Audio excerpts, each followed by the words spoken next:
is a presentation of the Big Ten Conference.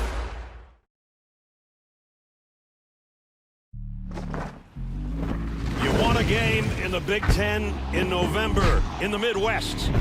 And here come the Nittany Lions. Touchdown, Penn State. The Nittany Lions score. Michigan State ready to rock and roll. Go green! Go on! Touchdown, Michigan State! Nowhere to go.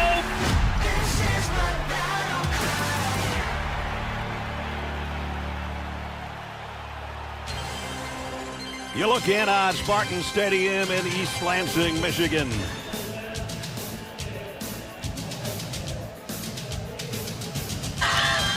The fans are ready for a mid-November showdown.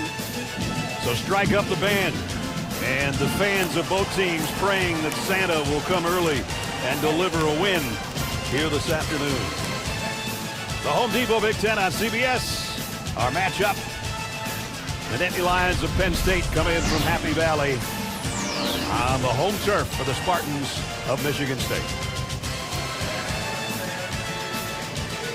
And welcome everybody. I'm Brad Nessler with Jenny Dell and Gene Steratore. Two teams that 3 months ago, Gare, everything was looking great. We saw Penn State to open the season. They were number 2 in the country.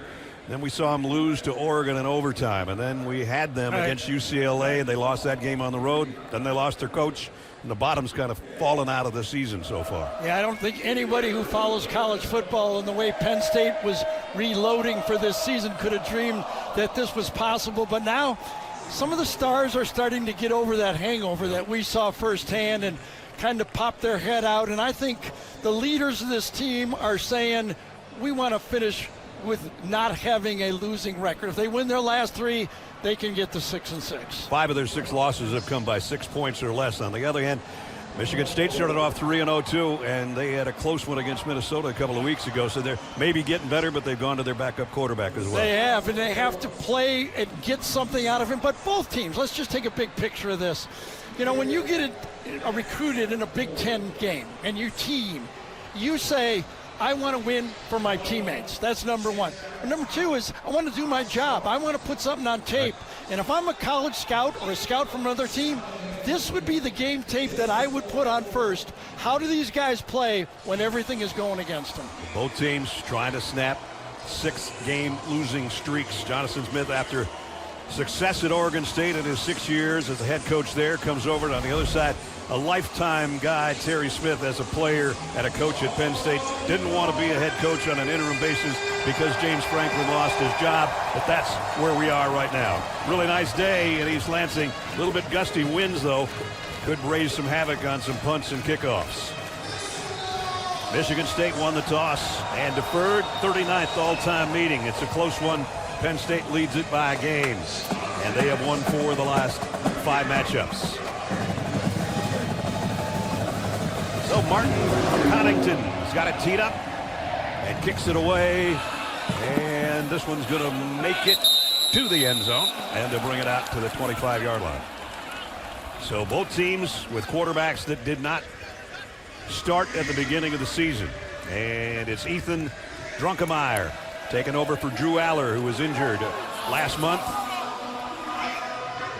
And he seems to have improved with his previous 3 outings. We'll see how he does today. Yeah, no doubt his best game was against Indiana, bringing his football team back. Finished the game 13 for 18. Took his team for a lead late in that football game.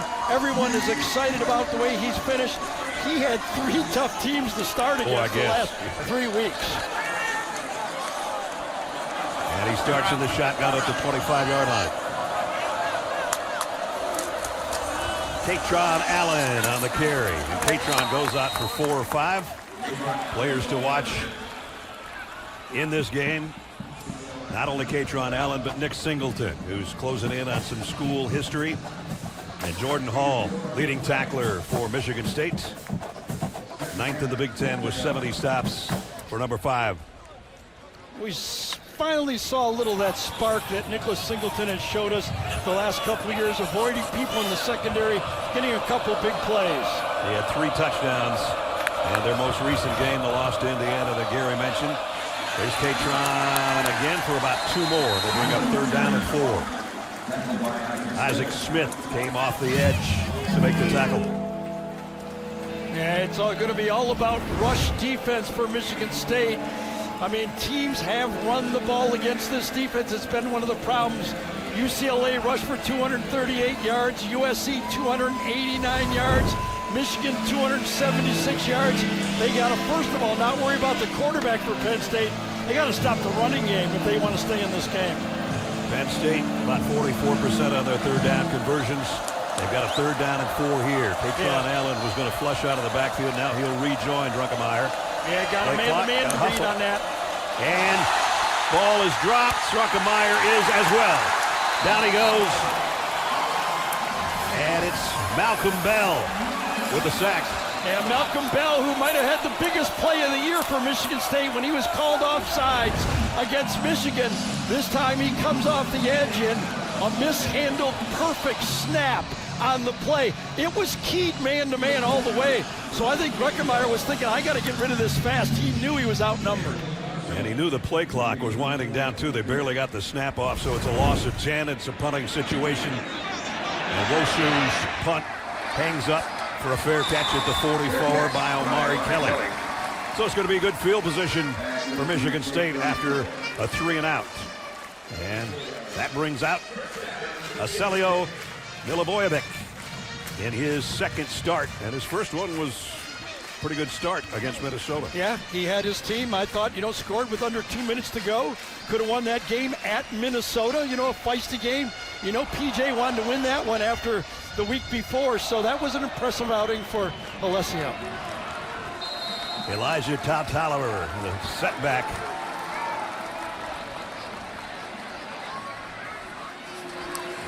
And he'll get the first carry off the right side. There's a big opening.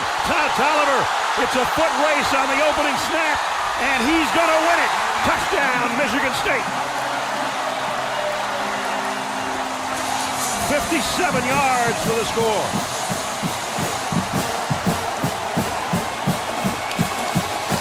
That offensive line that's had so many different lineups, so many injured players, finished off running the ball pretty well, but look how they block on this play. Clear that off, tackle play, get to the 2nd level. DeLuca gets blocked. Great combo block by Michigan State, and all of a sudden, Toliver, who only had 92 yards coming into that game a week ago, rushed for 127, starts out strong again. What a way to start offensively for the Spartans at home. It took all of 9 seconds for Toliver to go 57 for the touchdown. His 2nd rushing touchdown of the year and his biggest. The coach says that's the way we wanted to start the game. The holidays are all about togetherness, which is why When we're finished here today. Got that eerie feeling. We did that UCLA Penn State game.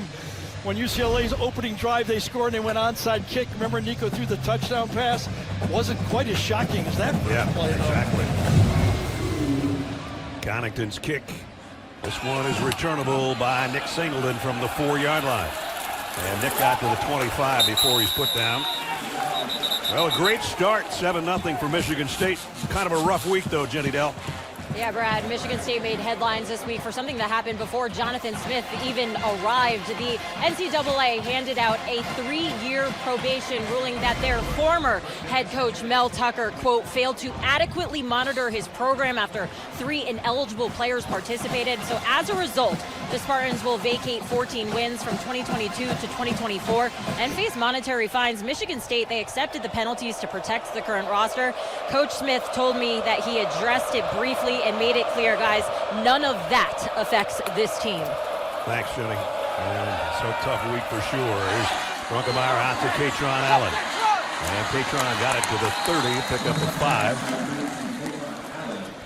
5. Jordan Hall, the linebacker we said to keep an eye on, made the tackle. Every throw and every time Ethan Druckenmeier has the ball, he's pretty aggressive running the ball too. But just think about this with Drew Aller obviously out. The backup quarterback for Penn State is also out. Jackson Smolik The backup quarterback is going to be Liam Clifford, wide receiver. They don't want to get to that point, but he's gotten snaps this week just in case. He's Drunkemeyer on the throw, and it's complete. And his first down tossed to Trevor Penn, who had a good game in his last outing, close to 100 yards receiving. And he's got a first down here. There's Drew. Still charting plays. Got the earpiece in, keeping up with every snap. He's been at every practice, the coaches told us. And just trying to help in any way he can. But that's the problem right there.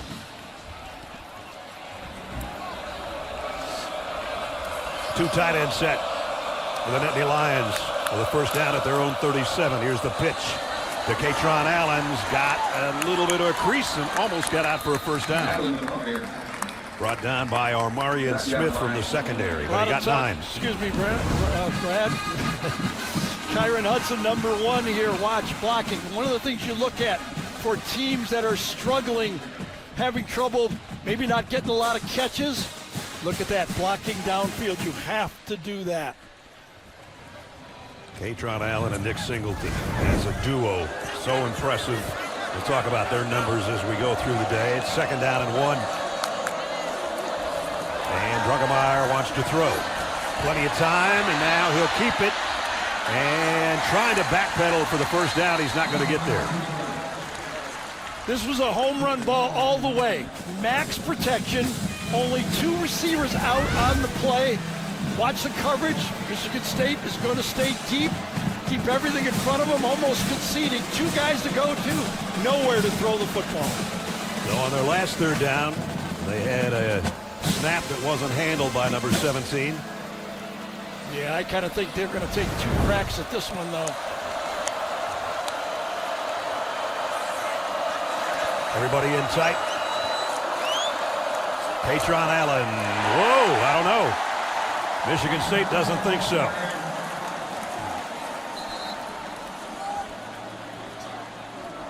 It seems short looking at it, but it seems like they got a decent spot. Needed a full yard. State made a pile out of the play. I don't think he got it.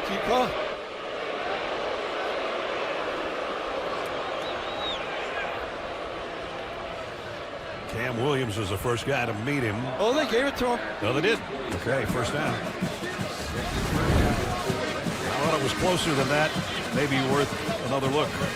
At any rate, Penn State's got the first down out at the 47-yard line. Nick Singleton now the tailback in the pistol set. Reynolds, the tight end, will join the backfield as a blocker. They come the other way, though, and Singleton goes for about 5. One of the staples of Andy Kolonicki's, the offensive coordinator's offense, is on-balance line. That time, the 2 receivers, one of them was covered. It was really an overload to the wide side of the field. Andy calling those different formations, and when we talked to Joe Rossi, he said, we got a bucket for all of that stuff. There's 5 of them, and when they go crazy, we go simple. Sometimes that's the best way to go. A lot of smoke and mirrors with motions from Penn State. Everybody's set right here, though. And it's Singleton. Nick for about 4. Here's Ethan Drunkemeyer, number 7 quarterback in the class of 2024. Starting quarterback after Drew got hurt. 0-3 coming in as a starter, but he's got his team in Michigan State territory here. Singleton, he only got about a yard. Jalen Satchel was the first guy to get there. He sure did. Coming from the backside, number 93 came right down the line of scrimmage. Exactly the way you're supposed to do it. Fight through, keep fighting to the inside, go flat, anticipate that ball clear, little help, make the play from the backside, and he did it. Now the Nittany Lions are going to bring in an extra lineman here. On 4th down, and they need 2. Quick throw to the outside, and they got the first down. And it's Pena, his second catch. They got that one out of Drunkenmeyer's hands in a hurry, right on target to number 8. Yeah, I think that it was one of those RPOs. He looked at the numbers out there, only 1 defensive back out there for the Spartans, and he said, I'm going to give it to him. That was a formation win for Penn State on 4th and 2 there. Well, that's the 14th time out of 23 attempts Penn State has been successful on 4th down, and this keeps the drive alive.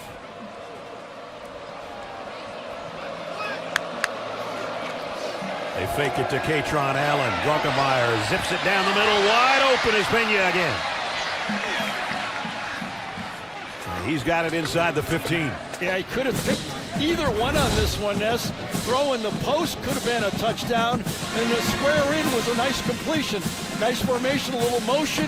Fools the Spartans on the play. Could have gone for the big one. Trevor got 25, and now Katron Allen goes for 4 more. Yeah, let me rephrase. Could have gone for a bigger one. 25 is pretty good. Exactly.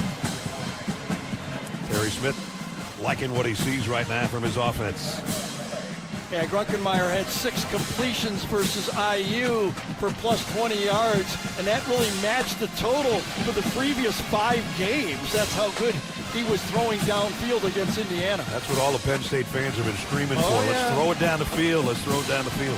They always do that until you throw one of those picks in the middle, and they go, run the ball, That's run right. the ball. We're Penn State. 2nd down and 5. Nittany Lions can get a first down at the 3-yard line. And it's the Wild Lion, and it's Katron Allen for the touchdown.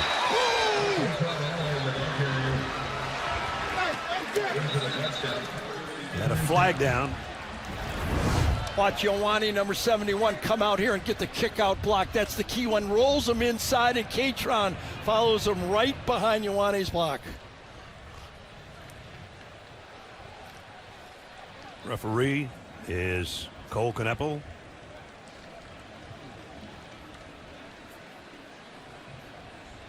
After the play was over, unsportsmanlike conduct on both teams. Number 1, Penn State, and number 34, Michigan State. Those are their first fouls toward disqualification. Those fouls offset. The result of the play is a touchdown. Kyron Hudson and Khalil Majid. Yeah. Okie right in the middle. Both guys got their hands in the face. Majid hits him late. At least they got both guys on that one. Sometimes they just see the last one on it. So that means Ryan Barker for the point after to draw us even here. Just under 6 minutes to go in the quarter. And it's up and good. So good looking drive by the Nittany Lions on their 2nd possession of the game. They cap it off 75 yards in 12 plays. An 8-yard romp from Katron Allen. And it's 7-7 in East Lansing.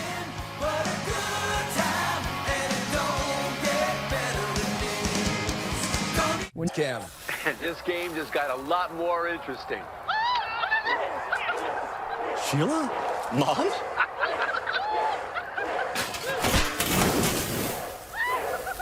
Fire! And if you don't have the right home coverage, you might have to kiss your savings goodbye. Let's go, beat it. So get Allstate, save money, and be better protected from mayhem. Yeah, like me. Bro! You think you understand how this business works, but you don't. I now know why Mommy was so stressed. What's the plan here? Landman, new season, streaming November 16th, only on Paramount Plus. CBS Monday, Morris Chestnut is Watson, TV's greatest doc-tective. See what I did there? Solving medical mysteries no one else can. New Watson Monday, 10, 9 Central on CBS. Squeeze it together. Yeah. Just combining. Doctor and a detective. So Katron Allen, his 11th rushing touchdown of the year. And we're tied at 7.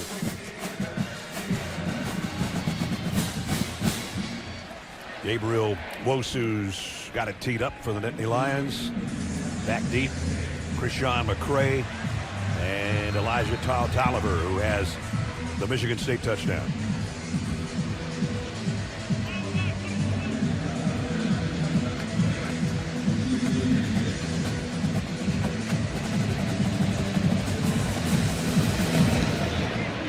Wosu's kick is out of the back of the end zone, and they'll bring it back to the 25, and we'll take you back to that touchdown. Yeah, a formation shift again wins. Quarterback shifts out right here, forces Michigan State to adjust. The adjustments doesn't go. Malik Spencer goes to the second level. He doesn't really see it, not used to playing that spot with the shift, with the quarterback in the wrong spot. Well-designed play by offensive coordinator Andy Koldenicki.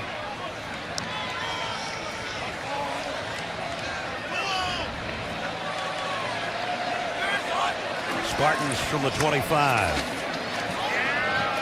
Now Talifer, only a short gain that time as Amari Campbell came over to make the stop. That touchdown happened so fast we haven't talked about the players to watch. Nick Marsh, if they're going to get an explosive play from a receiver, he's the guy. And Denai Dennis Sutton, who we have enjoyed watching for the past couple of years, had a major impact as an edge rusher a year ago. Numbers not quite the same so far this season. And they throw right over his way and completes it to Omari Kelly. Yeah, that's what the receivers are excited about for Michigan State. Alessio has done a good job of getting the ball in and out of his hands, getting the ball to the receivers. He likes throwing over the middle of the field as well with the dig routes. Had a couple really nice ones where they'd come back against Minnesota. Interesting guy. We met him, hockey player growing up, right? You know, a lot of folks don't know, but young quarterbacks or freshmen usually aren't involved in TV production meetings. And so this being his second start, the first time he had a chance to talk to people like us as he gets away and throws on the run and complete. But he handled himself beautifully. Yeah. We got done talking to him and said, that wasn't so hard, was it? And he said, no, man, it was fun. That's for sure.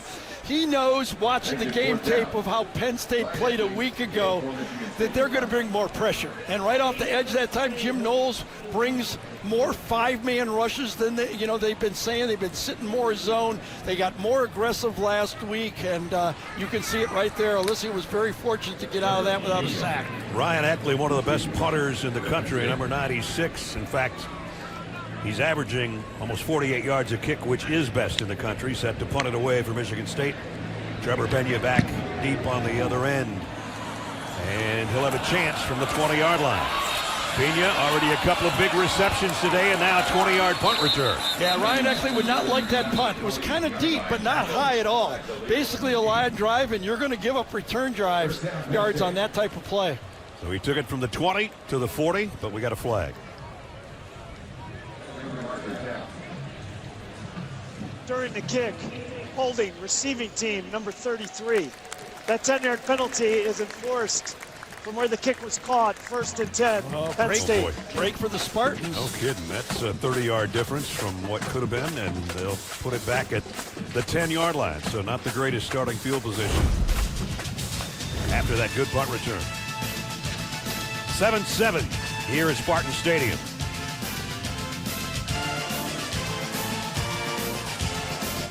First place in the Mountain West on the line in that one tonight. Now that was a big penalty. It would have been at the 40-yard line. It's back around the 11. Yeah, right here at the 33, you can see it. He grabs him, then he takes him down. The referee had to call it, didn't he? He said, all right, I was going to let you hold him, but I wasn't going to let you pull him down. Yeah, that's right. Takedown, it's wrestling. That's okay, but not in that instance. Denai Dennis Sutton with the penalty. So they're inside the 11 to start after their second possession went 75 yards for a touchdown. And Nick Singleton's going to take another direct snap. Worked for a touchdown last time, worked for about 4 yards in that instance. Let's check in with Jenny. We saw Drew Aller on the sideline earlier. I spoke with him pregame. He's still recovering from that lower leg injury he suffered on October 11th. He had surgery with Dr. Andrews, who told me he's pain-free now, starting to walk around a little bit. He expects to be fully cleared by January. Aller said that this stretch has actually allowed him to see the game differently from the sideline. As a freshman, he was always one play away from going in. Now he's getting more coach's perspective while helping Ethan out there. The two actually been training together since high school. He said it's been great to see Ethan's progression, and he's happy to help in any way he can, guys. That's the kind of guy Drew is. Both Katron Allen and Nick Singleton in the backfield. The pass is thrown incomplete away. Nick Singleton was the closest guy. Drunkemeyer just got rid of it. Yeah, good job by that defensive line for Michigan State that time. Was it Simmons, number 99, or was it 98 that made the play? Was it Dunnigan? Dunnigan makes the play. He reads the play. It's going to be a short pass, and he reads it, takes it away. or that was nowhere to throw the football. That's Ethan's first incompletion. Brings up 3rd down and 7.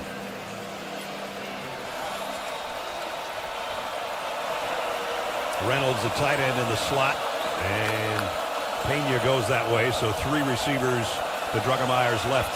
Last time with this look they blitz. Will they do it again? They drop.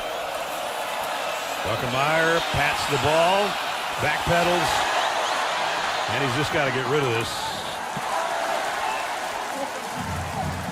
And it was Dunnigan again applying the pressure. You know, sometimes when the quarterback rolls out, you lose the discipline on the play with the back of your zone. They're going to drop. Ethan Druckenmeyer comes out of the pocket, but watch the Michigan State players stay back, stay disciplined, know where to go, know the down and distance, and then that discipline helps finish that play off. Wosu now be punting from his own goal line, and you look behind Omari Kelly waiting on the kick, and he comes up on it at the 47. Kelly made a couple of guys miss and got it to the 45-yard line. So great field position. And Wosu, the punter, is down at the 2-yard line for Penn State. Well, the heat got to the quarterback, forced to punt, and the punter down for Penn State. Yeah. Gabriel 6'6", 297. Don't you have the feeling if he was a small little punter, he might have got that call? Maybe. He did get contact. They called it off right away. You know, we should call Reggie Roby and find out if he thinks that. That's right. The big He's Iowa okay. Shake it off, Gabe. Yeah, shake it off. So good starting field position after Kelly's return at the 45. A lot of it was the penalty, like denied Dennis Sutton. Yeah. Produced that bad field position.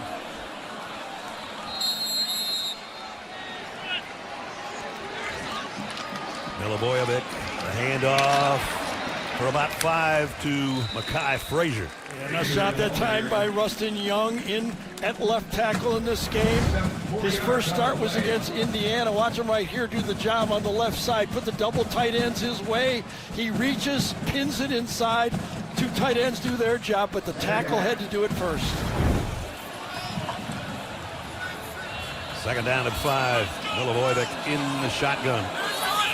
Tight end in motion. They'll keep it on the ground. Frazier spinning and stretching out. It's going to be about 2 yards shy as Dominique DeLuca cut him down. Mekhi Frazier, who did not play against Minnesota a week ago after going for a career high of plus 100 yards against Michigan, looks healthy. Yep.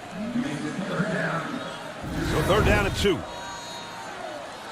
This is an opportunity Michigan State doesn't want to waste after the punt and the return and starting in Nittany Lion territory. Yeah, I'd be running because I'd be thinking 4-down territory here. I agree. Frazier, a little hesitation, too much hesitation. He lost a yard.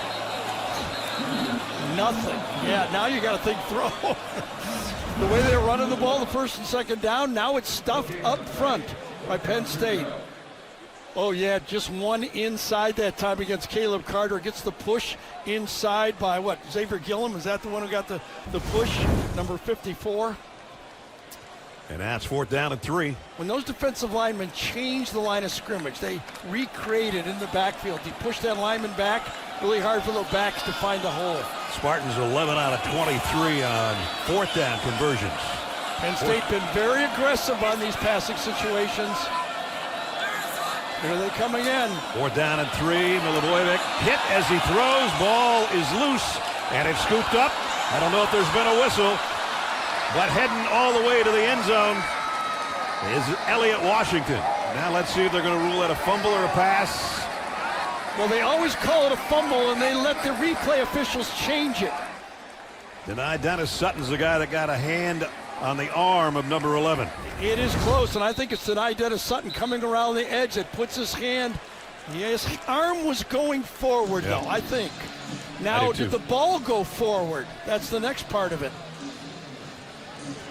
You look at one thing, arms going forward, ball going forward. He was behind the line when he throws it. The ruling on the field is an incomplete forward pass. And where does it land? That's the next thing they have to look. I think the ball was in his hand. And let's see if it went forward on the play.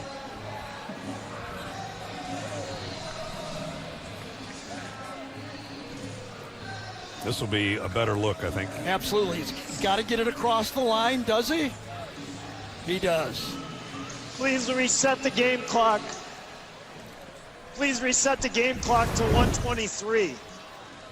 Gene Steratore is with us. Gene, are you seeing what we're seeing? Yes, I sure am, Brad, and I agree with what Gary said. With control, arm going forward, and ball does land beyond the spot of where it left his hand, so I think they'll stay with the incomplete forward pass. So Penn State ball, but no Penn State touchdown. Right. So they take over at the 38-yard line on downs. Katron Allen trying to get to the edge, does. Hurdles a would-be tackler, brought down by Wayne Matthews. Yeah, that Penn State offensive line that time pulling out on the play. Follow big Nolan Rucci, number 72. Nick Dawkins pulls us the center. Just follow those big guys. Down to the final minute, first quarter.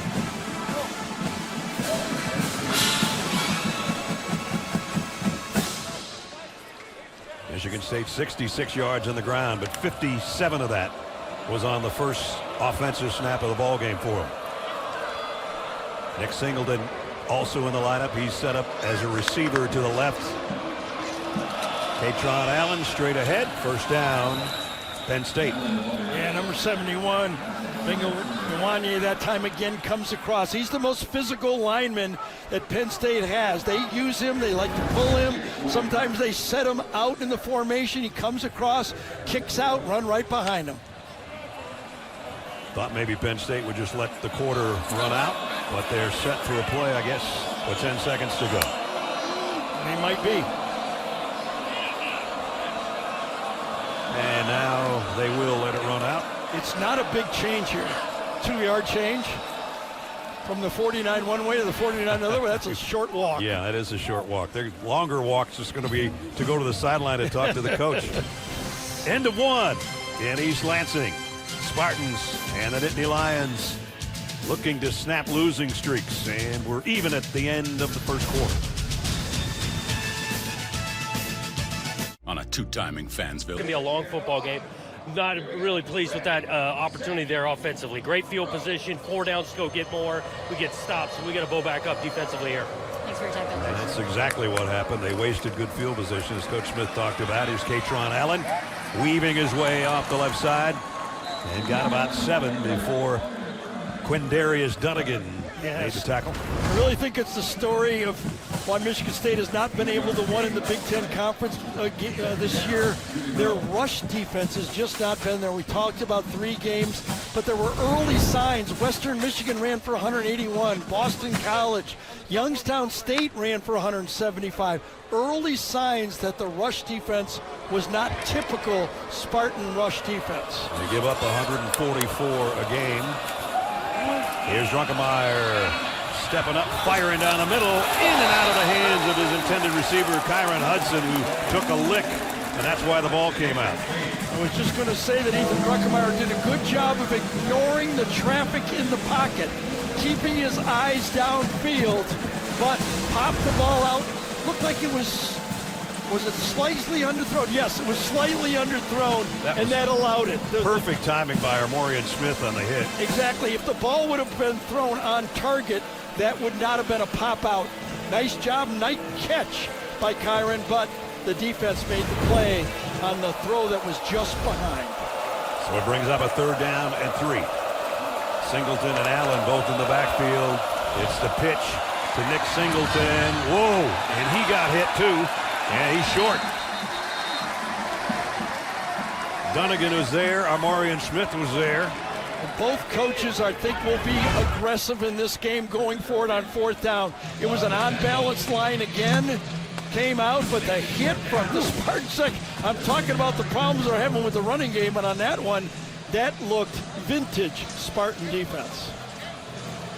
And they held on until they got help, swarming to make the stop and force a 4th down. Cooper Cousins comes in the game with the extra lineman. And think so for Nick Singleton. He had both hands wrapped around the ball. Had he stretched it out, I think he might have gotten it. I don't think he did either. Coach Smith thinks he did. I don't think so. Joe Rossi, defensive coordinator, was pointing the other way. Jonathan Smith told Jenny, like, hey, we got to bow up. They bowed up on 3rd and 4th down. This was a big-time bow right there. Coming over the top. 2 great hits. The hit on the first one on 3rd down, and then everybody makes a pile, and nice defense by Wayne Matthews coming over the top. They got the stop they were looking for. They're going to give it back to their offense when we come back after this. Texas was feeling unwelcome. It's Eli Bowen making moves the other way. The Sooners, they had a pick 6 among 3 interceptions in the upset last year. He just outruns Michael Carroll for the touchdown. It's 10-0, guys. Wow, in Tuscaloosa. Thanks, Zook. 7-7 here. 13:27 remaining in the first half. Milivojevic, trouble coming. Got the pass completed, though, and got it to Taliver. So they got a positive play on some good pressure on the Michigan State quarterback by denied Dennis Sutton. Yeah, this time it was a screen pass all the way. Again, Penn State being aggressive against this offense. You can see the change that Penn State's doing. Perfect call this time against this defense by Brian Lindgren, the offensive coordinator for Michigan State. He had the right play on.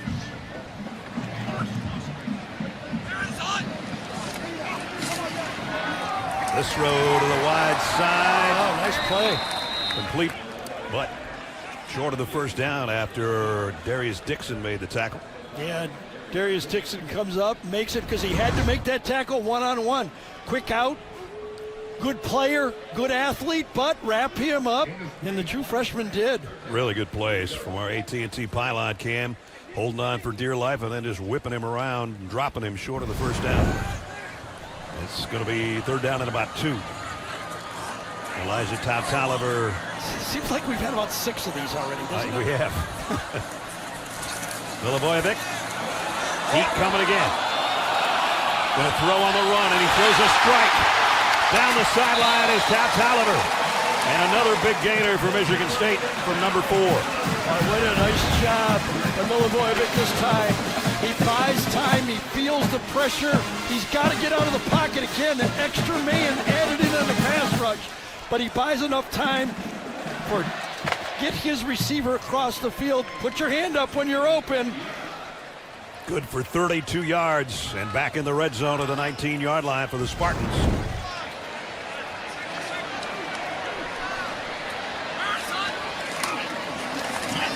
Now Taliver, big opening up the middle. And he's got 11 more. It's amazing the impact that Taliver's had. His last rush against Minnesota, he finished off with an 85-yard run to put him in position in that game. Starts out with a touchdown, makes a reception. This guy coming into this game and only rushed for 92 yards. He's having a first half, I'll tell you that That's right now. for sure, and a good game against Minnesota. And now Mekhi Frazier's going to give him a breather. 1st and goal. Spartans just inside the Penn State 9-yard line.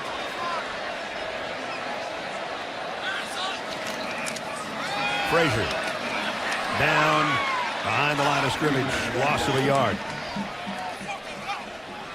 And it was Keon Wiley, the linebacker. Here's what Gary was talking about last game against the Gophers. Before that, not much. I know. And today he's ripping things off both as a receiver and a runner. Yeah. Nice job. Good linebacker defense that time by that Penn State defense. Wiley reads his steps around, plays football, just doesn't run into the pile, finds the ball carrier and makes the wrap up. Now the running back is Brandon Tullis, his first action of the half. Milivojevic got hit as he throws. He completed it anyway to the tight end. He's out of bounds at about the 4, and that's Michael Masunis. I'll tell you, Jim Knowles has said, I am not sitting in zone. This team plays better when we attack. That's what I've learned about him. 7-man rush, and Milivojevic does a great job of knowing exactly how long he can wait. He's a cool customer. He sure is. I mean, to talk to you, on his first. In there. Nestler had the hat on. He held his own. He did. He owned the room. 3rd down and goal, just inside the 4. Yeah, a late substitution by Michigan State, so Penn State trots on as slow as they can. Yep, forces a timeout. Good use of the substitution. The officials have to watch it, though. You have to make sure that you're not trying to draw a penalty. Michigan State substitutes late, so look how slow they come out. And what it does when you do that, come on the field slow, it takes your shift in motion away from you. Denied Dennis Sutton just sort of strolling out there. So the timeout by Michigan State. Get a chance to talk it over. Important play coming up, obviously, on 3rd down and goal. I can't remember the exact terminology, but you can't. Let's see, what's the word? You can't dilly-dally? You can't dilly-dally? Dilly-dally? Okay. I don't think Gene should help us with that. They have to try to run out a little bit. That was not a run by Denai Sutton. You can't sashay out. That sashay's another one. Gino, what do you call it when you're taking your time? You guys got me going, that's a reasonable amount of time, but I like dilly-dally. Dilly-dally. I think if I could go back to the field, I'd say dilly-dally right now, guys. There we go. Sure. 3rd down and goal. Play, good timeout, I think. They had to do it. 3rd down in this situation, they want 6. A bunch receiver set to the left of Milivojevic, and now the motion comes across. Now 3rd and goal, he's set to throw, maybe. Tracked down, dropped. Back at the 6-yard line by Keon Wiley again. This time they kept a spy inside on the quarterback. Let's see what happens behind him. Rush 4, must be man-to-man in the secondary. It was man-to-man. Everybody pretty well covered. Milivojevic had to get out of the pocket and cleaned up. And Keon Wiley had a couple of nice plays on that drive, taking the place of Tony Rojas, who was out injured for the year. And this brings on Martin Connington. A 24-yard field goal attempt to try to give the Spartans the lead. And his 10th successful field goal of the year is up and good. Well, after the long pass, that was a big win for the Nittany Lion defense. 10-3 Sparty at home. Tis the season to score the best deals at Dick's. Get up to 25% off Nike, Adidas, and DSG clothes and shoes. The AFC West, the Chiefs take on the division-leading Denver Broncos. All starts at noon Eastern with JB and the guys live in Denver with the NFL Today. You can always count on Sundays with the NFL on CBS and streaming on Paramount+. Did I hear that one of those guys is going to try to ride Thunder, the Denver Broncos live mascot? Which one of the guys are you picking to try it? I don't know if any of those guys look equestrian. Not Matt Ryan. I say it's I know not his legs are too long. They'd be dragging on the ground. Sorry, Matty. Maybe you know how to ride a horse. I'm not sure.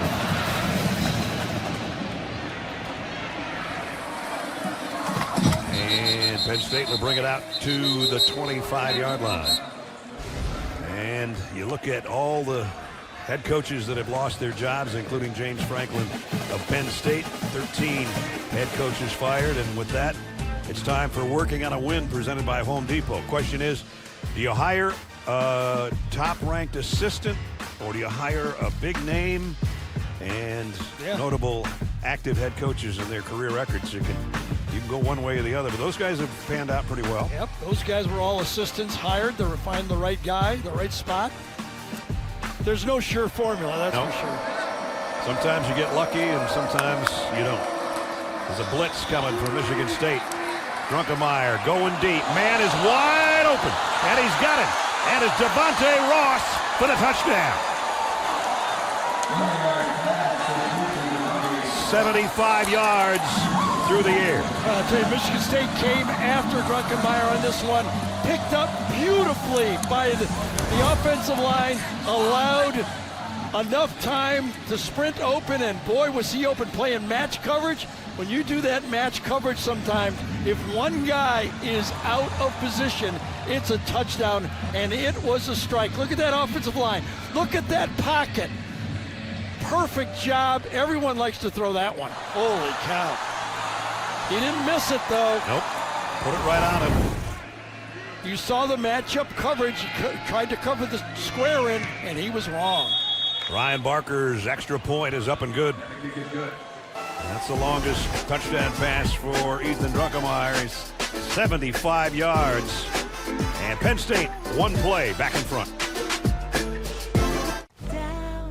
Imagine if Fresh Sheet Day could become Fresh Sheet Week. With Downy April Fresh, you can climb into more freshness, night after night for up to 7 days.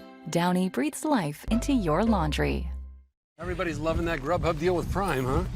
Amazon Prime members, go to Amazon.com/Grubhub, activate your free Grubhub Plus membership, and start ordering with $0 delivery fees on Grubhub.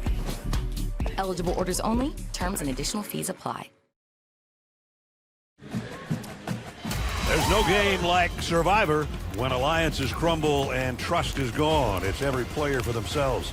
All new Survivor, CBS Wednesday and streaming on Paramount Plus. So we've had 2 one-play drives, one by Michigan State and a 75-yard touchdown pass moments ago by Penn State.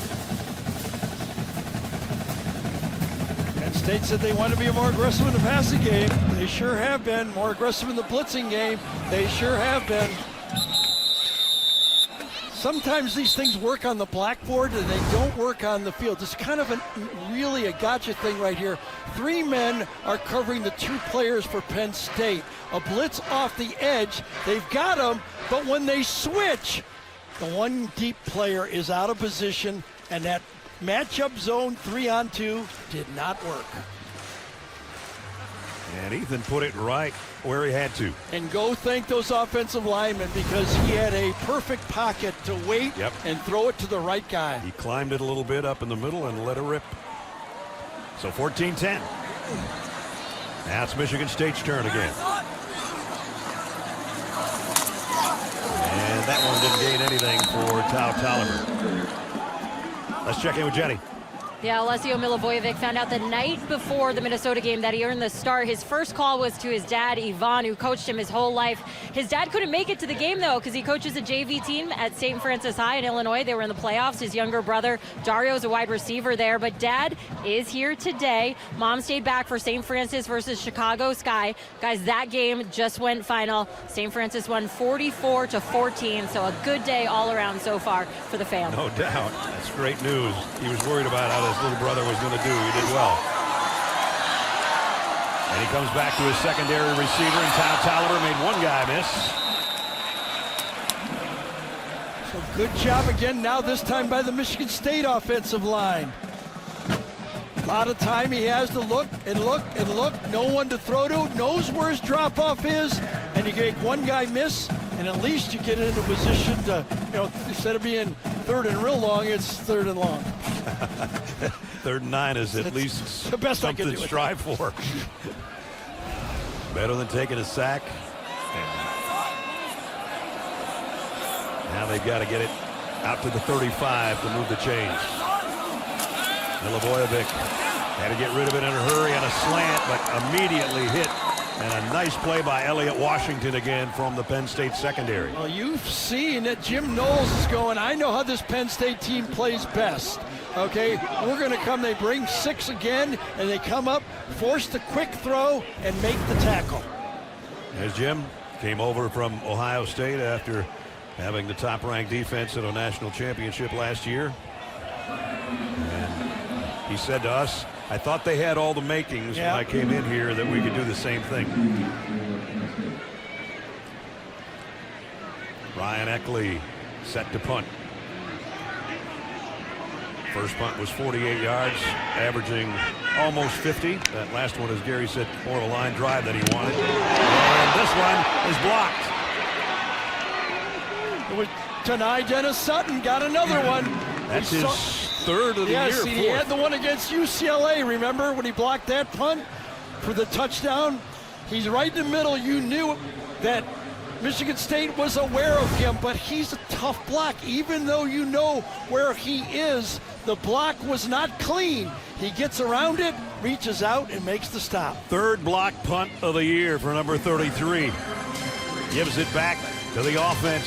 Great field position.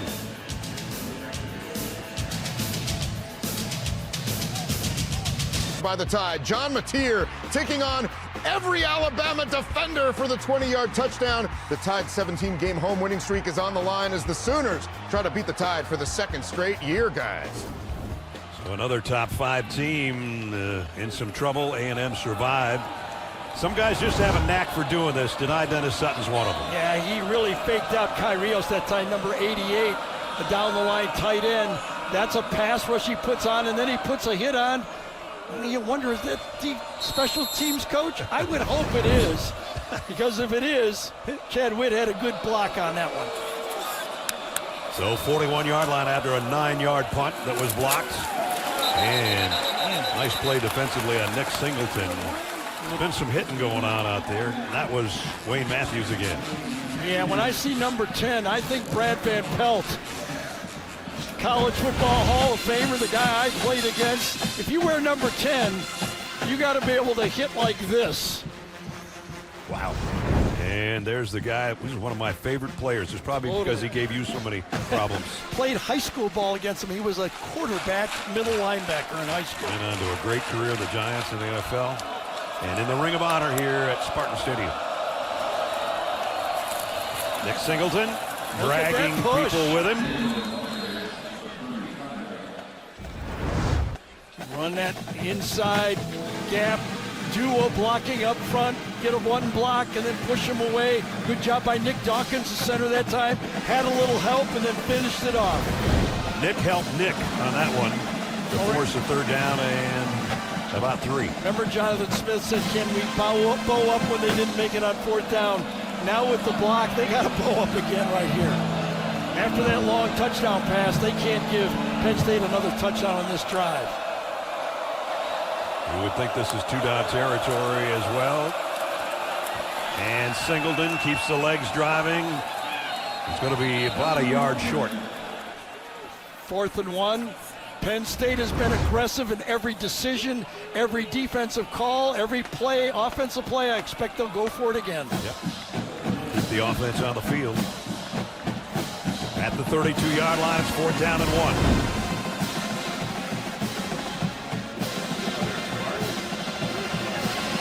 Fourth down, 1 to go. Extra tight ends in. Katron Allen, number 13, is the tailback. But they're going to be in the shotgun. And now we got a whistle and a timeout. Timeout. Michigan State, second charge. I think that formation surprised Michigan State. They had almost their goal line defense in there. 3 tight ends on the field. I think they wanted another look. Terry Smith, the interim coach for the Nittany Lions, wore number 8. Don't let his size fool you. That's the first line. He's the guy, the first Joe Paterno wide receiver to catch over 50 passes in a season. And you saw one of those on one of your first games broadcast. Cover him 1990, 36 years ago. He caught a touchdown pass against Notre Dame when Penn State upset Notre Dame and Lou Holtz. Joe Paterno, the head coach, against Lou Holtz. Good football game. Remember, Tony Sacca had a big game in that one. You said he had to. Yeah, he had in to the do pregame. it. I watched that. You watched that game. I listened to everything you say. Got it. Well, not everything. 4th down and a yard. The same formation. And they get the first down with Katron Allen. Boy, he had a head of steam that time. Katron Allen going inside on this play. Oh, and I'll tell you who had a shot at him that time, Jordan Hall. Yep. His teammate at IMG, he had a shot at him. Katron Allen and Jordan Hall both played the same high school. He's got a shot, and Katron wins. I said, what you say the first time you hit Katron? He said, I don't talk that much on the field. I'm usually in a good mood, but he said, we did play a lot of Monopoly against each other at IMG. Well, that time the dice went towards Katron on that one. Yep. Drunkemeyer comes back to Katron, who got a block on the outside, and he got it to the 25. It was the same play that earlier in the game, the defensive end, Dunnigan, went with the running back. Last time he dropped. This time he doesn't read it as well. got the two-man route outside, then you got the drop-off. If nothing's there, good read, good play, positive play. Darius Snow made the tackle, but he did pick up 5. Second down and 5. And both Singleton and Allen, again, on the field together. Drunkemeyer going to flare it out, and he overshot Nick Singleton. Incomplete, 3rd down and 5. Yeah, Wayne Matthews was right there. I don't know if it would have picked up anything but maybe a completion. But I don't know if he would have gained any yards on the play. Let's see what defensive coordinator Joe Rossi has dialed up. He blitzed last time on 3rd down. Will he do it again? Again, 2 tight end set. Luke Reynolds and Khalil Dinkins. And it's Singleton in the backfield with Drunkemeyer. And 2 tight ends in the game.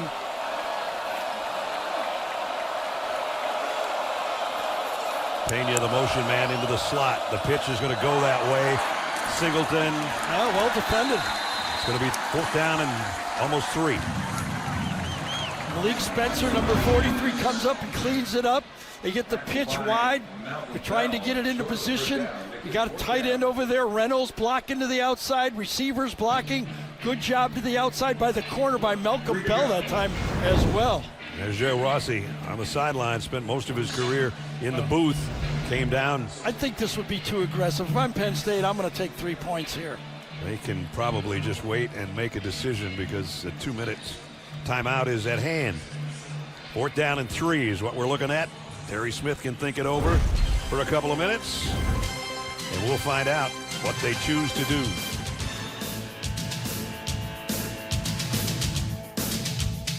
Made by Penn State. One thing for Michigan State to be aware of right here, because of the situation, they have to stay onside.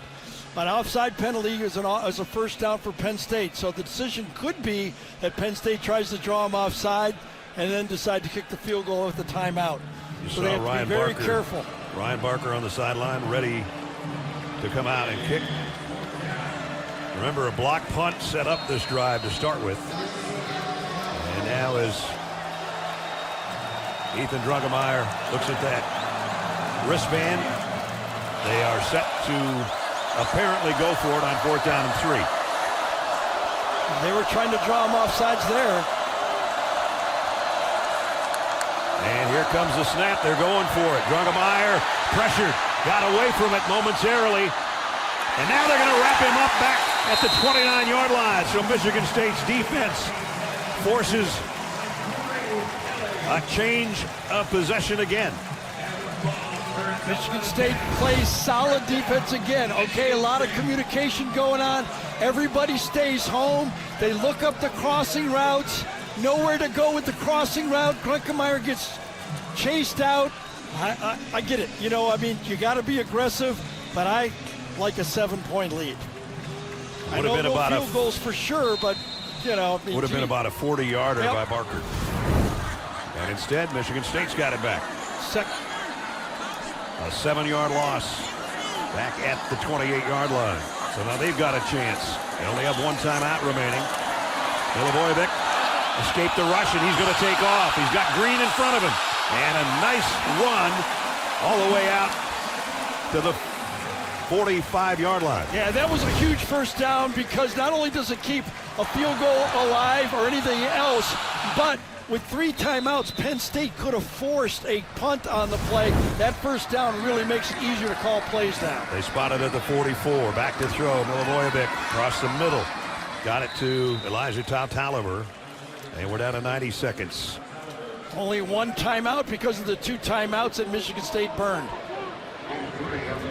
Still plenty of time to try to get in field goal range. Milivojevic again has to backpedal and throw, and this one's over by the bench as Jalen Harvey was given chase. So that stops the clock with 1:12. All right, here we go again. How aggressive does Penn State get? All right, they've been bringing almost 5 on every one of these situations. 3rd and long, they figure it's going to have to get out of his hand quick. We can come up and make the tackle. You can see they got to get about 20 yards to give Martin Connington a crack at a field goal.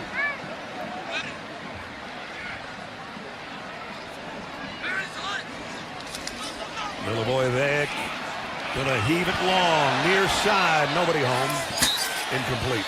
Yeah, good stop by Penn State. The scramble was huge, though, because now the Spartans can punt and force a long drive by Penn State. Penn State with 3 timeouts, and they'll have a little less than a minute. Depending on the punt not getting blocked, that is. Yeah, that's a good point. The last one was Ryan Eckley set to kick. And last time it was denied. Dennis Sutton coming off the edge and a little move on the inside around number 88 to block the last kick. It ended up being a 9-yard punt. Well, he's right in the middle again, right where he was last time. Now he's going to come in from a different angle. Got the punt away, no problem. And they're going to down it around the 11-yard line.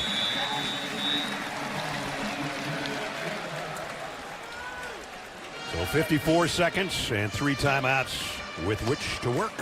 Coming up on the Geico Halftime Report, Adam, Aaron, Rick, and BJ catch you up on all the top action from around the country and decipher the college football implications as only they can do, because we can't. Yes. That's all coming up on the Geico Halftime Report. All right, so here's what you're going to do right now. You don't want to play, take a knee offense right here. You're looking maybe for a draw play, a screen pass, maybe you pop something.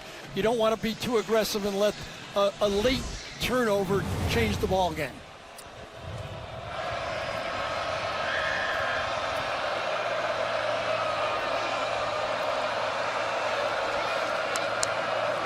Drunkemeyer, quick throw to the outside of Pena, wide out screen, and Michigan State was all over that. Yeah, so the message that Terry Smith is making right here to his football team is we're going to play aggressive. That was semi-aggressive. You just don't want to run up the middle and everybody, Nittany Lion fans go, oh, geez, same old stuff. As everybody says, these two teams have nothing to lose, but they do. Their 7th in a row is what they have to lose. Exactly.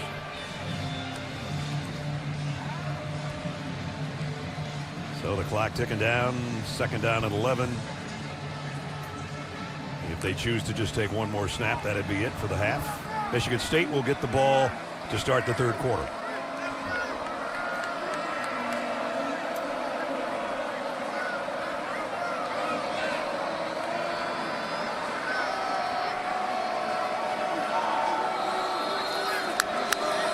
And we're going to have a delay of game on the Nittany Lions. Yeah, the half, I think, ended. It ended before the This whistle. is the end That's of the it. first half.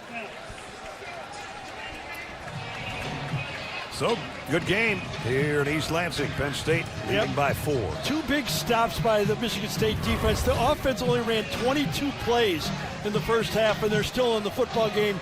On CBS, we head into the second half at Spartan Stadium in East Lansing, Michigan. And it's Penn State on the road with a 14-10 lead. Back in the booth, Brad Nessler, Gary Danielson. We don't do a lot of games when teams are on losing streaks, let's put it that way, but playing hard and pretty good football game. Yeah, I think both squads, and I think their fan bases, these players have done themselves proud. It's not a perfect game, but there's stops, there's competitiveness, there's hard hits, great effort. If they're in, I'm in. That's the way I always look at this stuff. Now they had 2 big plays, one a 57-yard touchdown run on the opening snap for Michigan State and a 75-yard touchdown pass for Penn State. And add in the field goals, that's where we are, 14-10. And Gabriel Wosu's got it teed up. Alessio Milivojevic set to bring out the Spartans offensively here in the 3rd quarter.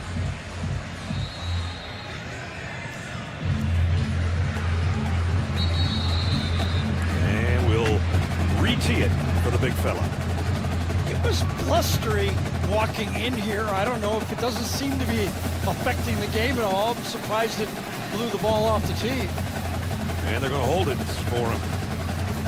So we got that much wind. It's expected to gust around 17 miles an hour or so at the beginning of the game.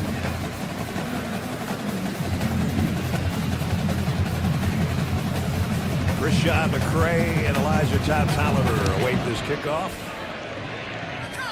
And fair catch taken in the end zone. And moments ago, Jonathan Smith with Jenny Dell. Jenny? Coach, we have a tight game here. What areas do you want to clean up in the second half? Well, in all three phases, starting on punt, and the protection can't give them that kind of pressure on the punter. Offensively, third down, we got to be able to stay on the field to sustain some things. Defense has responded on fourth down, getting a couple of stops. So we got to clean up. We got to bust for a 75-yard touchdown. So clean up in all three phases. Thank you, Coach. Thanks. Yeah, neither team have done good on third down. 1 for 7 for Nittany Lions and 1 for 6 for the Spartans on third down. And the fourth downs haven't been any better. No.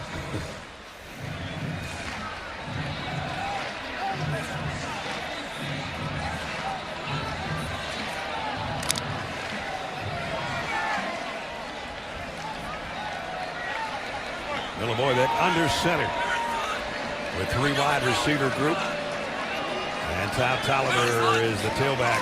It's going to be an end around and a nice cut back by Omari Kelly. And that picks up maybe a first down. We've been looking at the first half stats, and Elijah Tolliver has 111 of their 149 yards. They needed to get someone on this board, so the Penn State defense has to zero in on somebody else. That's the 5th carry for Omari Kelly on the year. And that one picked up 9 yards. Back to a 2 tight end set. On second down, less than a yard. Milivojevic down the middle, got it to his tight end, and Masunis has got a first down.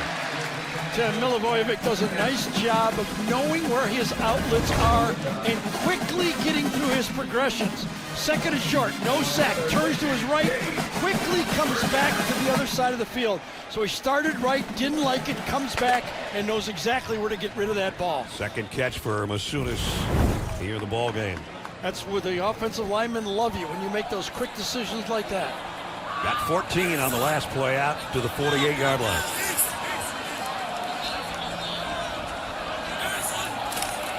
This is Brandon Tullis.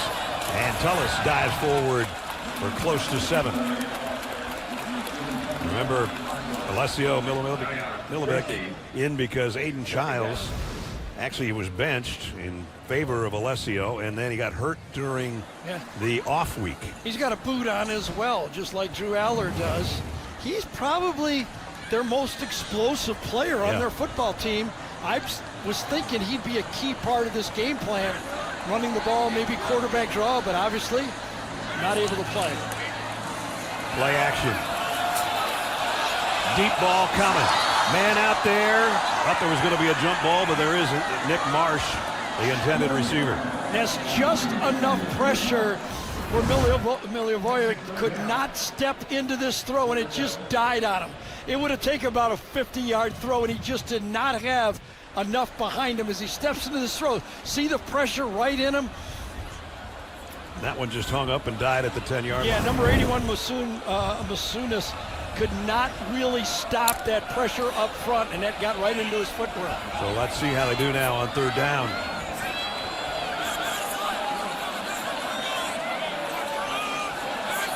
Here comes the blitz. Whoa. And the run blitz pays off. You could tell with that call they were thinking 4-down territory, and Penn State stuffed that they're going to have to punt here. Becky Wheatley came in. Yeah, from the secondary this time. Another aggressive third down call. And he drops Mekhi Frazier in his tracks. Both teams now 1 for 7 on third down. So Ryan Eckley has to punt it away again, and Trevor Pena awaits for Penn State.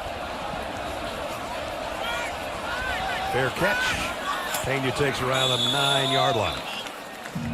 And that's where the Nittany Lions, with a 4-point lead, will take over offensively when we come back.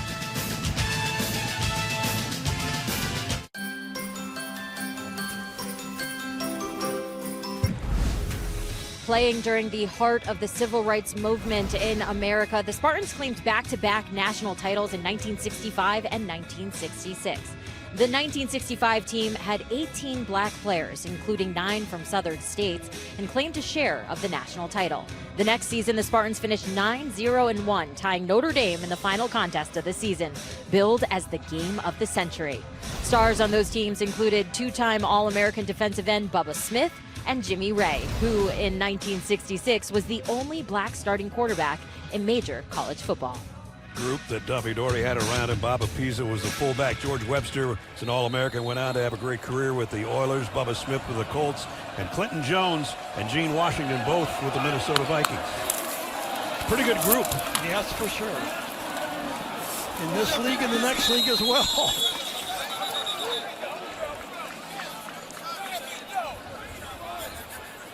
Don't sleep on Bob Apisa either. He's one of my favorite players.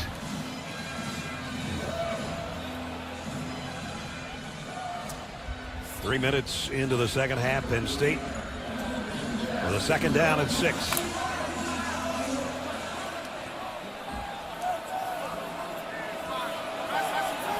Runkemeyer has a look. Dinkins, the tight end, comes in tight on the right side. They will keep it on the ground. Katron Allen just keeps driving. First down, Nittany Lions. Alex Van Sumeren made the tackle, but not before he gets the first down. Yeah, that offensive line, you saw it right at the end of the half when he told Jenny we got to be more physical with our guys up front. He was a little disappointed. We should be able to run the ball. I'm sure he challenged that offensive line. Katron came into this game third all-time on the Penn State rushing list with over 3,600 yards.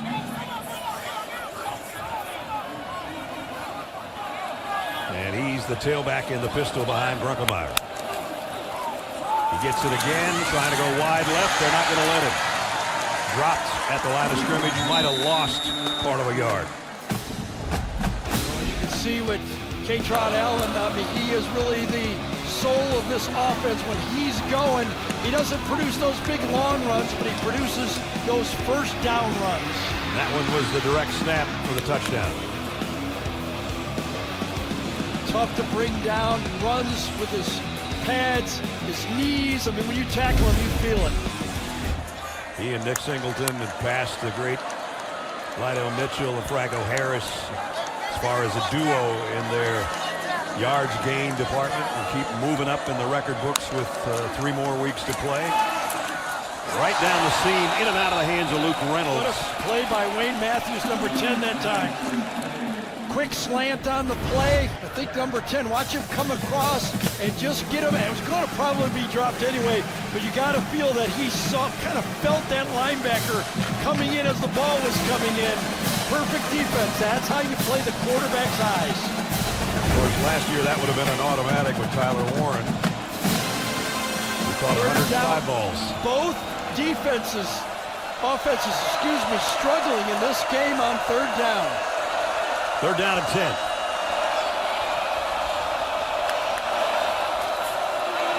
Runkemeyer, plenty of time to throw. And now hesitates, and he who hesitates gets sacked. Well, it all has to fit together. You can't hold up forever on this situation. The Spartan defense has come through again. Got this first down stop. The good pass defense. Now watch this on third down. They're playing man-to-man with 2 safeties, underplay everything. The reason I said defense, Ness, coming into this game, both of these defense on third down were ranked 103rd for Penn State and 119th for Michigan State. Sometimes stats mean nothing. That's right. And fair catch. I thought he called fair catch, and now he's going to try to advance it. Apparently he did not.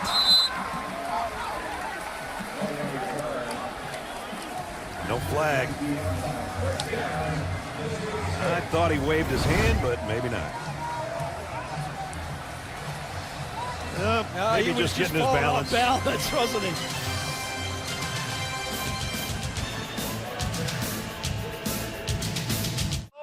No, Sir Kyle is down. But the sword fighting is the best. Jared Jewelers. Progressive. And by T-Mobile. There's crazy kids. Well, it's a nice enough day that not having a shirt on, maybe in mid-April, mid-November, some other places. Now it's time for our game trends presented by State Farm. Tolliver, a 57-yard touchdown run on the first play from scrimmage. Longest play for Penn State this year. Drunkemeyer on a 75-yard touchdown pass. Katron Allen continues to pile up touchdowns. Number 11 out of that direct snap earlier. And now it's Michigan State's turn from the 22-yard line. And spinning and almost making a bigger play out of it was Elijah Tolliver, but Amari Campbell stopped it.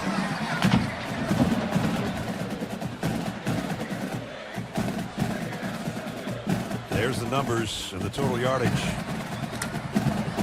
Penn State only 63 on the ground, and of course 57, as I just said, of Michigan State's 105 on one play. Free rush. Look out! And he got the pass away. It's incomplete, but he took a shot. Boy, I'll tell you, over and over and over in this football game, just bringing free rushers from the secondary. Same spot, coming from the secondary right there, inside, freed up, safety blitz. Can't account for that. Quarterback has to make the play, and he did, basically. Against Indiana, on drop back passes, Penn State blitzed almost 50% of the time, and they're not slowing down. Yeah, Jim Knowles is not slowing down. Not at all. 3rd down and 7. Milivojevic gets rid of this one quicker, but it's high and incomplete. Missed it. Had a guy. Only a 3-man rush on that one, and he had the crossing route. Threw it high, had him, could have made it, and that's his best player, Nick Marsh. Good tall receiver, and he threw it. Too high. You really like your receivers to get both hands up. Give me a try with 2. Give me a try. Pena waiting on the punt. Ryan Eckley, who had one block today, got rid of that one. Denied. Dennis Sutton was coming in again. This is a beauty, back to the 17-yard line, and they're going to get him at the 17-yard line. Nice punt coverage by Avion Gross. Nice exchange of punts, both teams, wasn't it? Senior day today at Spartan Stadium.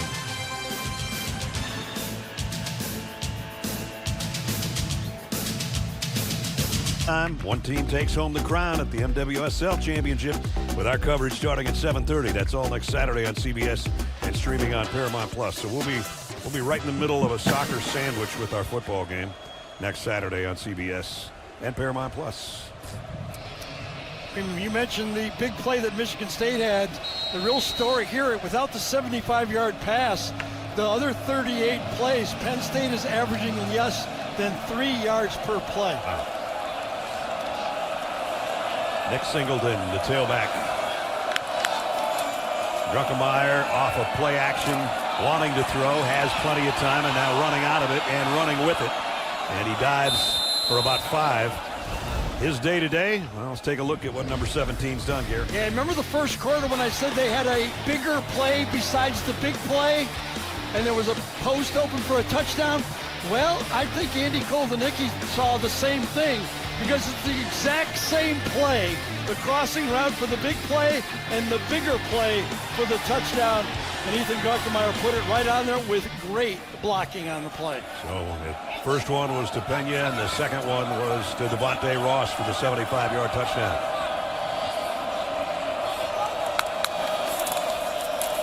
Katron Allen weaving his way, first down and more, and now the power comes in at the end, and he's still going. Katron Allen all the way out to the 34-yard line. Yeah, weaving was the word. A Michigan State player down on the field, but I thought it was defended pretty well. But if you don't wrap up this guy, and I mean really wrap him up, he is going to break those arm tackles. And he proved it right there. Still going. Pickup of 12. Jalen Satchel is the player that's shaken up for Michigan State, and he's up and walking to the sideline. You know, this Michigan State defense has only produced 6 takeaways all year. That's been a killer. That's been a killer, and we kind of wonder why. And Joe Rossi, defensive coordinator, said number one is we're not producing pressure on the quarterback. And when you don't produce pressure on the quarterback, you don't get those cheap interceptions. And I think number 2 for me, they don't have that difference maker on that defense where Michigan State or anybody else has to game plan against. They only have 3 interceptions, and we're here in game number 10. Here's the toss, Nick Singleton. And now Nick Singleton behind his blockers and behind his pads, and he goes for 15 more. So this Michigan State defense held Indiana to 132 yards rushing, but Mendoza went 24 for 28 that day with 4 touchdowns. You can see that the Michigan State's weakness is stopping the run. So far in this game, though, as Terry Smith told Jenny, they have not been able to do it. He challenged their physical play at halftime. Got some great blocking out in front. Dinkins, a tight end. Ioane, the left guard, and the rest. And Nick followed it for the first down at the 48-yard line. Singleton again.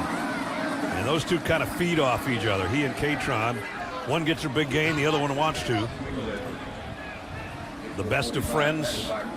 And they say we're almost like the same person, only our personalities are a little bit different. And there's the climbing of the rushing list that I was talking about, as Katron's in the number 3 spot behind Saquon and Evan Royster, and Nick Singleton now just a yard behind Tony Hunt to move in to the number 5 spot. There they are. They've been a fun duo to watch. Second down and 5. Katron not going to get much on that one. Let's check in with Jenny. Well, I actually spoke with Saquon Barkley about Katron Allen and Nick Singleton. He joked. He said, I know my Penn State records are in jeopardy.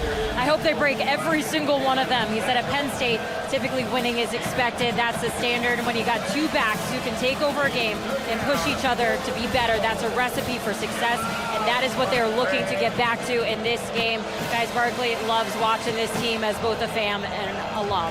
And he loves working out with Jenny and drinking those smoothies at the 2-minute timeout. Those are numbers today.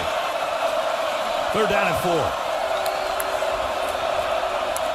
They will keep it on the ground. He's not going to get anywhere near it. Line of scrimmage, that's it. Michigan State's defense stiffens again. 1 for 9 for Penn State on third down. Trying to play physical football, stuffed inside. Great job for making it bounce out that time. Jalen Thompson, number 9, coming in from the defensive end spot, forcing the punt. So Wosu set to punt. Omari Kelly wait back around the 10-yard line. End over end job, and getting out of the way is Kelly, and it's going to roll down inside the 5. I thought it was going to make the sideline, but it didn't. So he did his job. With the roll, drops it inside the 5-yard line with 4 minutes remaining third quarter.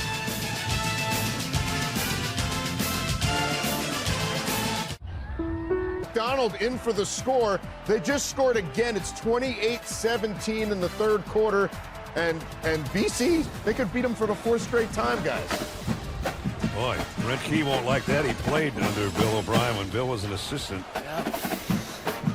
I thought Omari Kelly was trying to field this. He knew he was right about on the 10-yard line. He wanted to save this ball, but his own player kind of flashed in front of him, and that put the ball down at bad bounce for Michigan State, but Penn State down to the 4-yard line. 6 extra yards at least. And a big 6. I think I'd try to go play action pass on first down. I think Penn State's going to be extremely aggressive, feeling they get a stop here. They got points.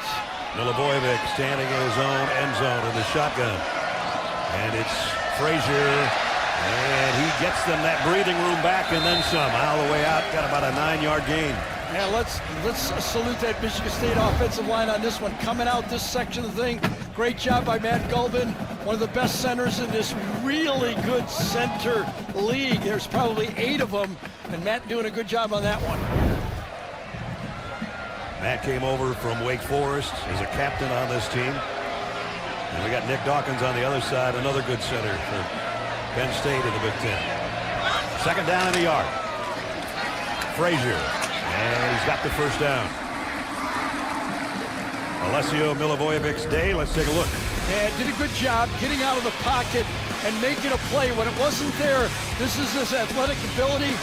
Finds Toliver down the field, sets up a big play. Has done a nice job of avoiding sacks and getting as long as he could to throw the football. Fought everything he could. He's a tough dude. He had suffered 7 sacks in their last game against Minnesota, and he just kept getting back up, and that's what he's doing today. 6 in the first half, losing 10-0, and brought his team back. Frazier running strong and fast. And another first down. Yeah, nice job again this time. Left side of that offensive line again, right here, the left tackle. Rustin Young does a good job pushing his guy right back. You run that stretch play, you've got to have that offensive tackle. Coming in, his first start was against IU. Not one of the counted on players, a backup coming in this year as this Michigan State offensive line has suffered losses. Now here's the quick pass out on the flat. Nobody out there to help block, so a short gain for Nick Marsh. Going back to Mekhi Frazier, he's their leading rusher, both carries, yardage, all of that didn't start today. Toliver did, and now they're rotating, and they got a little bit of something going. I think so. I think it's worked out well for both of them. You know, Nick Marsh, you know, coming into this game, he was their leading receiver with 46 catches. He's got 2 for 5 yards. Yep. Including that last one, a 2-yard pickup, second down and 8. Milivojevic fires down to the 40-yard line, and Michael Masunis again. Nice job that time. They know tonight Dennis Sutton's going to come quick from that left side. He feels it, got to get rid of that football, deliver it right in the hole. Perfect throw. Told you many, many times, right, Ness? Put that ball in the face mask. They love it right there. Got it right in front of it there. And Masunis has had a good game. This drive mixing it up pretty well in the 3-minute drive that's carried us down to a minute to go. Here's a play fake, and there is denied Dennis Sutton all over the Michigan State quarterback. Well, this might be the second touchdown that denied Dennis Sutton has saved in this football game. This time with a sack earlier with a push, but wide open for a post. He was going to let it go, but not enough time. He's raised havoc in the backfield. He's blocked a punt. And now he's forced a 2nd and 17. Slot receiver wide open for a touchdown. He saves 7 points. Empty backfield for the Spartans. And now Brandon Tullis will join Milivojevic. And the play clock winding down. And flag down. Again, remember earlier it was a push. This time number 13. Illegal McCray, snap. wide open. He's got it. Number Puts his 51. hand up, and you say, I had penalty. it. I had it. Still second down. And a good pass rush covers up a lot of mistakes. Yep.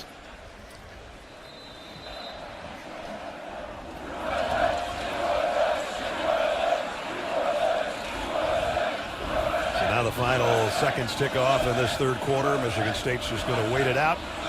That was their first penalty of the ball game. Yeah, only 2 all game.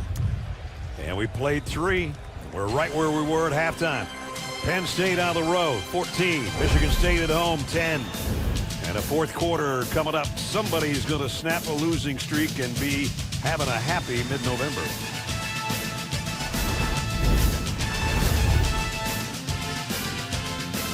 Penn State with a 4-point lead as we head into the final stanza. Just thinking about offensive coordinator Brian Lindgren calling a first down play action pass. He never thought he'd get a sack out of it on first down. Was an empty backfield for a moment. Now Tullis with Milivojevic. Low snap, handled it. Pressure coming. Here comes denied Dennis Sutton again. I tell you what, I think he likes playing when we're doing his games. I think so too. Now, coming into this game, he had a sack last week. Prior to that, Dennis Sutton went 6 games in a row without a sack. This time he does the spin move. 6 games in a row. His sack last week against IU was his first sack in the Big Ten this year, and he put 2 more on in this game. The reason I say that, we did the opener, and he was all over the field. Then we did the UCLA game, and he blocked a kick. Exactly. He blocked one here. He's got 2 sacks, maybe 2.5. Now on the ground, Michigan State playing it safe on a 3rd down and a mile. This thing turned on the first down call. All right, play action pass. The only thing as a coordinator you're calling is if it's not there, 2nd and 10 is the worst I can deal with. The sack really changed the whole dynamic of that drive. There was a spattering of boos there as they ran the ball on, I don't know what the fans expected on 3rd down and 30. Yeah, but with your backup quarterback too, right? Ryan Eckley's kick. Beauty. Yeah, he got all of that, baby. Back to the 20-yard line. And nice tackle on the special teams. Remember where Michigan State started this drive on the 4-yard line to put the ball in the 24. It's a successful drive. Yeah, he flipped the field with that one. On the other side, number 33, as he's done so many times the last 2 or 3 years, raising some havoc for the Nittany Lion defense. I checked Allstate first and saved hundreds on my car insurance.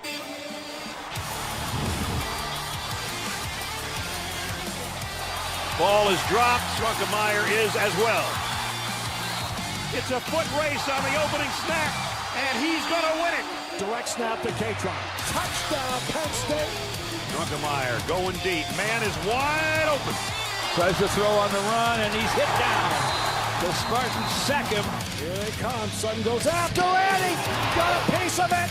It's loose, and it's going to be Penn State ball. And that's a look at our IHG Hotels and Resort game recap. South Tolliver-tastic, 120 total yards, including that 57-yard touchdown run. Dennis Sutton has dominated here in the second half, and 3rd down Blues, that's for sure. Neither team can convert a 3rd down. Here we are, 13.5 minutes to go. Somebody's got to make one more big play. Yeah, you know, you think sometimes 2 teams that are losing, there's no pressure, but if you're Penn State, no team has ever started number 2 in the AP and finished with a losing record. Penn State wants to win their last 3 games. They don't want to be the first. Drunkemeyer going to scramble, and he's going to get, he's going to be close to the first down. Dives forward. He thinks he's got it. We'll see. At the most, it's going to be a foot or so. Plenty of space, smart play, nobody open downfield. Get as much as you can and fall forward. And it's going to be 2nd down and a couple of feet. Quarterback numbers, there's your comparison. Again, both guys not the starters at the beginning of the year. Katron Allen's got the first down. Check in with Jenny. Well, guys, it is windy down here. It was definitely windy pregame, seemed to die down during the game, and it has certainly picked back up now. It's running around 15 to 20 miles per hour, and it's a swirling wind down here on the field. Could definitely be a factor as the game rolls on. Yeah, no doubt, Jenny. Thanks. It's getting cooler, getting windier. It was a beautiful day to start with, really, for mid-November in East Lansing.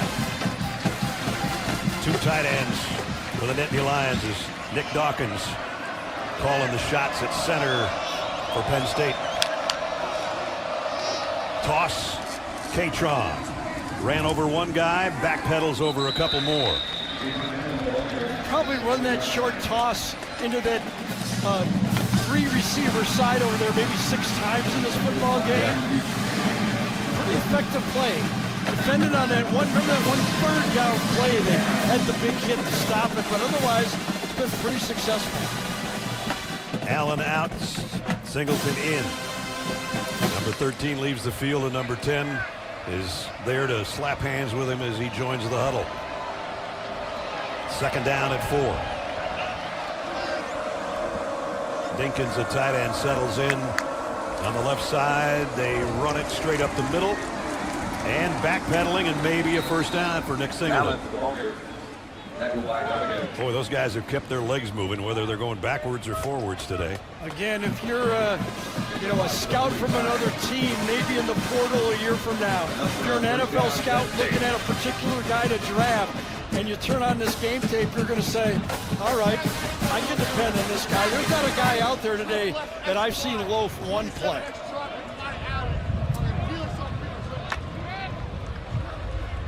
Singleton now number 5 on the all-time list that we showed you, and that list is a beauty.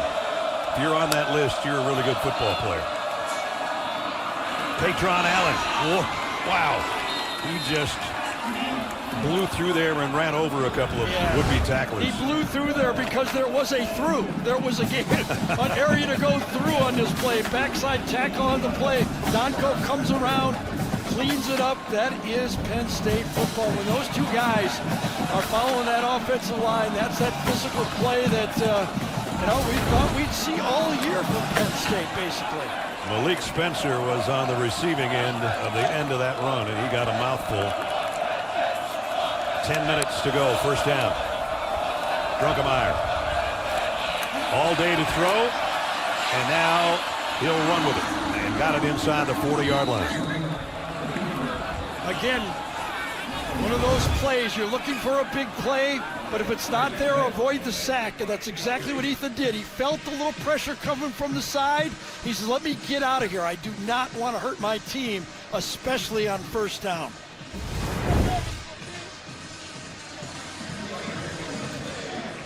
Penn State has got it in Michigan State territory just inside the 40-yard line with 9.5 minutes to go. And it's been all running so far on this drive. And they've got the two good ones in there, Singleton and Katron Allen together. Who's going to get it? It's Katron Allen. And Katron Allen again taking guys with him, including Darius Snow, the linebacker. And Neil Clifford in at quarterback. I didn't notice that at all. Got the two backs and Clifford. That produces the running plays that they used to run with Bo Prabula. The same look that they used to use. Out of the 52 plays for Penn State, Allen and Singleton has carried the ball 33 times. Liam Clifford, normally a wide receiver, and we were kidding around with Terry Smith, said, well, he could always talk to his brother Sean about playing quarterback because he was a hell of a quarterback for Penn State in his day. First down. Again, the toss to Singleton this time. That's at least 7, same play over and over again. Why not, right? I mean, you get them outside and do it. The Clifford boys, right? There's Liam. He was number 82 when his brother was here. Now he's number 2. And Sean, the quarterback. 8 plays, 8 rushes. They called the pass play. Yeah, they called the pass. Wasn't there. Just let it go.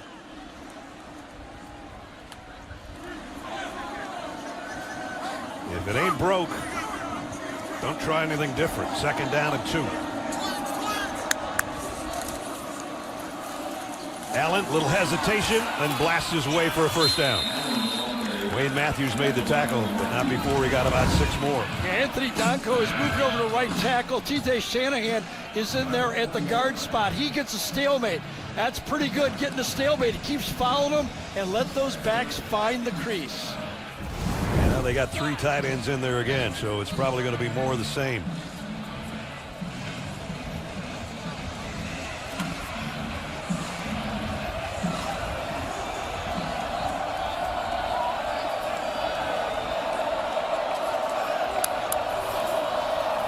Drunkemeyer fakes the pitch.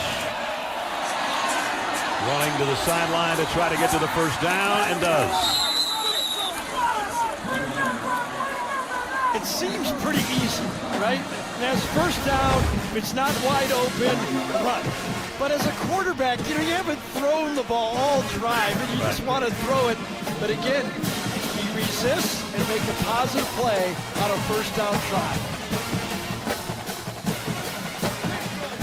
Our AT&T pylon cam as the quarterback dives for the first down. Not only did a 10-play drive for 67 yards, they've taken 7.5 minutes off the clock. We're past the midway point of the fourth quarter.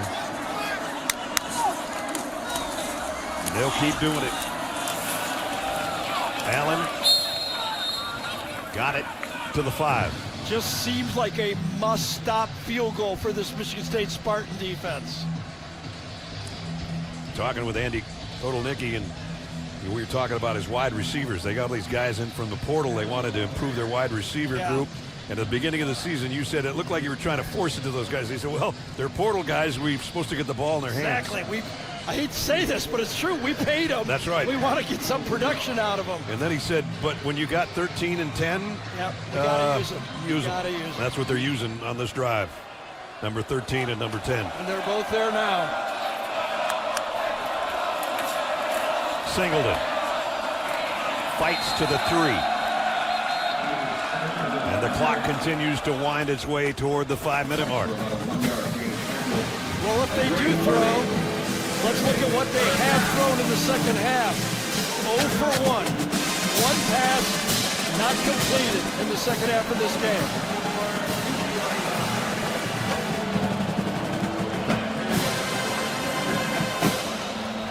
Joe Rossi hoping his defense can stiffen right here on a 3rd and goal.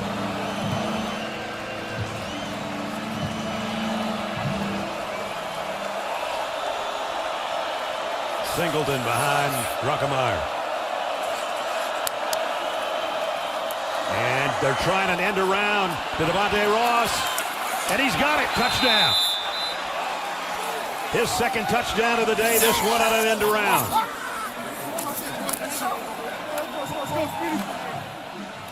And man in the line of scrimmage, the first thing you do when you pursue is you got to make sure it's not a reverse. What do you got right here? A little too flat. By the time it's realized, it's going the other direction. That actually goes as a 4-yard pass. So that's his second receiving touchdown. Really? That was forward. That's a nice way to do it. Extra point coming up from Ryan Barker. Up and good.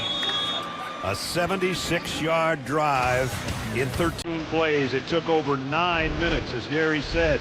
Most of the quarter belonged to Penn State, and this touchdown belongs to Devontae Ross. Second time he's hit the end zone. And it's 21-10 Nittany Lions.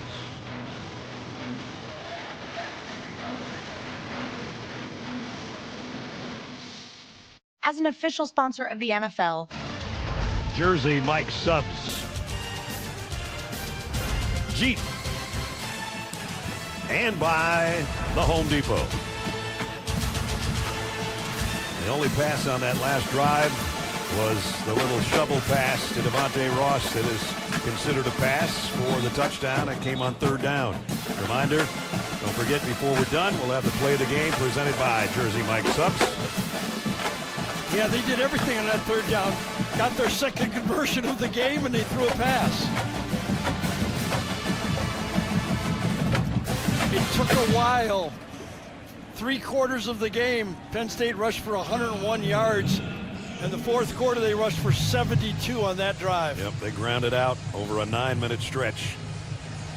And now it's Michigan State's time to try to do something and do it in a hurry because they trail by 2 scores and there's only 4.5 minutes left.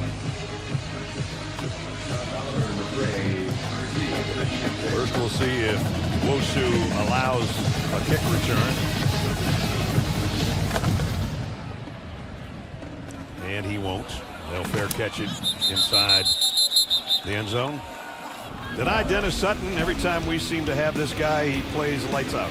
Yeah, when we met with Coach Terry Smith, he said one of the things he did when he took over is he challenged his stars to produce more. Well, Denied Dennis Sutton's one of those guys that wasn't producing. Well, he is now. I think he might have saved 2 touchdowns. He blocked a punt. Remember, he knocked the ball out of the hand of the pass earlier. That saved the completion. He has had a Denied Dennis Sutton game, basically. And he's already going to make a lot of money, but he's made himself a little bit more today. That's so true. The next level. Milivojevic wanted to throw a backside screen and got it. to Taliber. And good game. Got about 15 or 16 out of it. Yeah, this play looked like it could have gotten more. Taliber's in the open field. Looks like he's got plenty of space, but a nice open field tackle to end the play. Milivojevic looks right, comes back across the middle. Same result, Taliber, but only about a 4-yard gain on the play. Georgie and Mandy's First Marriage is a #1 comedy in America. You can see why it is with an all-new episode CBS Thursday at 8/7 Central Time. This one complete near the 49-yard line. Yeah, we're going to get roughing the passer on this one. Milivojevic loves to throw these kind of jump passes to buy as much time as he can. They're calling it a late hit. Personal foul. Roughing the passer. Defense number 36. Uriah Fisher. That 15-yard penalty is added to the end of the run. Automatic first down. So there hasn't been a lot of penalties on Penn State today, but that's a really costly one right there. I tell you, it is the correct call. Not a blow to the head, but a little late. But man, I wish they had this rule when I was playing. You wouldn't have so many bruises, broken things. Man. First down at the 35. I might have had 2 more kids. At the 35-yard line. Streak down the sideline. Just overshot the intended receiver, Krishan McCray. Another flag down on this play. A little talking going on, Personal too. foul. Roughing the passer. Throwing the quarterback to the ground.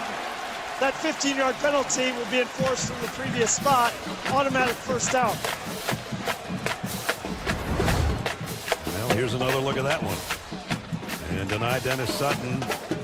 Kind of wrapped him up and then whipped him around. And so that's 30 yards of penalties in the last couple of plays. Well, almost got a helmet to the face, too, on that one. Yeah, and you could see him kind of clutch his left shoulder on that play, too, when he got thrown to the ground. Dennis Sutton comes out. Michigan State, doesn't matter. They sack him again, and the ball is out. Yep. I think it was Zion Tracy that came off the edge. Penn State's got it. Jim Knowles said, we're going to keep coming after the quarterback. 2 roughing the passers, but right off the edge. Number 7 comes in, just avoids the block to the outside from Connor Moore, and the ball is loose. I think Alessio got hurt on the shoulder on this one. He came off favoring his left arm.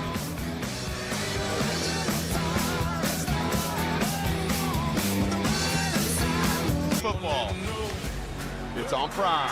This week, the Buffalo Bills stampede into Houston to meet the Texans. Stream Thursday Night Football. Bills, Texans at 7 p.m. Eastern, only on Prime. The NFL International Games head to Spain. Commanders, Dolphins, Sunday at 9:30 Eastern on NFL Network. In need of relationship advice? Hey. Georgie and Mandy have gotcha. What if I call her? Gotta be strong. I feel like I'm going crazy. I'm so sorry. Thank you. Now get out. Georgie and Mandy's First Marriage is all new. CBS this Thursday.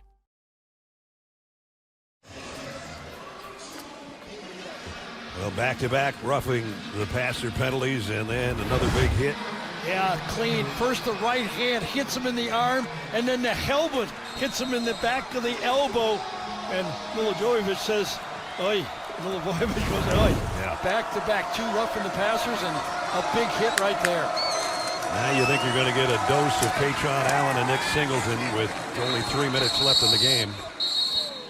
And again, Alessio coming off after taking really 3 hits in a row and checking that left shoulder. We're back in 30 seconds.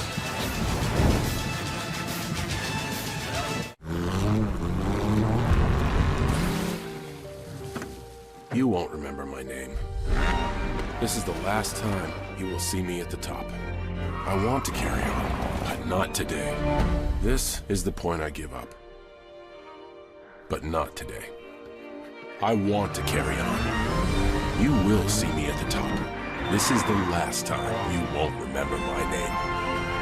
Honda, the power of dreams. Proud partner of Team USA. 3:09 remaining. Michigan State with 2 timeouts now remaining. And a 2nd down and 8 for Penn State, leading by 11.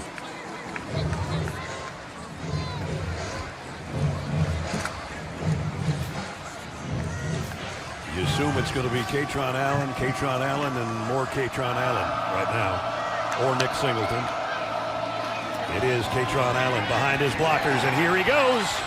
Katron Allen into the secondary.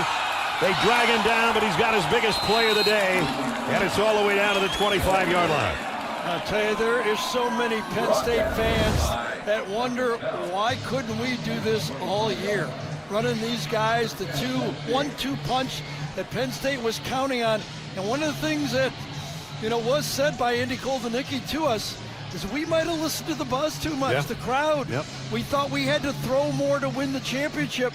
Maybe we should have just stuck to being what Penn State does best and run the ball just like this. Katron, 42 yards that time. And now he's up to 155. And he continues to climb that Penn State rushing list all time.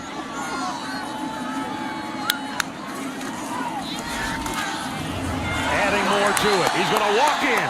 Katron Allen, touchdown, Penn State. Woo! 26 more on that one. Well, this was walled down this time by the pulling guard. Watch him pull across and get the block right here and pin it this time. Number 50, Cooper Cousins, pins it. Nowhere to go, and he walks in. 70 yards in just 3 plays in a little over a minute. And now if my math is right, that's 181 yards on the ground and 2 touchdowns for number 13. And that's Terry Smith. And the rest of his teammates. And now we know that Michigan State is going to fall to 3-7. Yeah, I'll tell you, Ness, watching that play live, I thought the play clock had gone down past 0. And they were fortunate to get the play off, Penn State. Delay of game, kicking team. 5-yard penalty. We'll retry. Watch the clock go down, go down. Look at that. Oh, yeah. Yeah. I didn't notice that. Maybe Michigan State's defense was thinking it was going to be a delay I game. think so. I think guys had their eye on it, and it's wondering the back judge. I mean, that's your job. I mean, basically to look for that. I don't think that is reviewable. Maybe we should ask Gene on that. Extra point is good. 2:07 remaining. Katron Allen saying, I don't know if the play clock expired or not, but I didn't expire. To the end zone for the 2nd time today. And didn't use a lot of time to get either one of them. Yeah, that's for sure. I'll tell you one thing, though. Since the field goal, when Michigan State went ahead 10-7, then the bomb right after it, right, okay?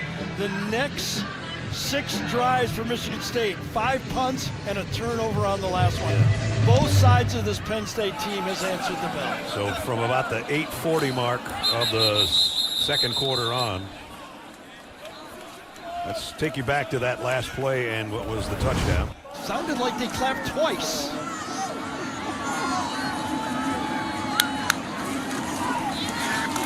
He did. Gene, it looked like the play clock expired. That's not reviewable, though, right? It is not reviewable, Brad. Usually what we do is we know the back judge, who is responsible, as Gary said, is watching the play clock. When it hits 0, he then looks down if the ball isn't being snapped right away, giving the offense a little tick right after it reaches 0. They called delay of game there. They were late. Should have been a delay of game. Yeah. I'll tell you, if he took that much time to look down, he's got a stiff neck or something. I don't know what to tell you. Gene, I know you've talked about this with us, and you get that split second or a little bit more, but maybe not that much time. Exactly. Exactly, Brad. Not that much time. Down to the 2-minute timeout. Penn State en route to their first win in over a month and a half.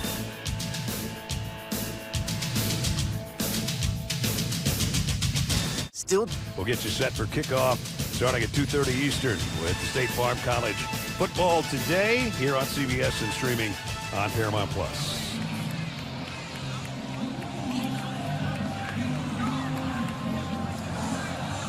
So this guy has been as tough as he was in his first outing against Minnesota.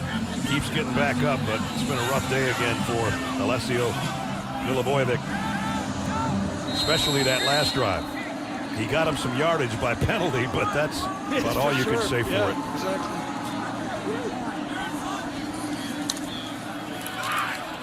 Gonna throw it out in the flat to Tao Taliber, and he's got a first down.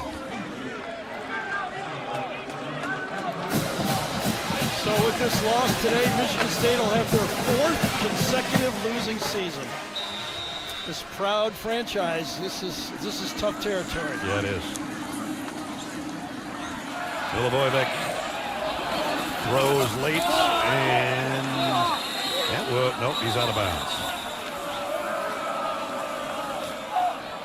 Amari Kelly, the intended receiver, and he's holding both shoulders now. He's holding both shoulders, and he's limping.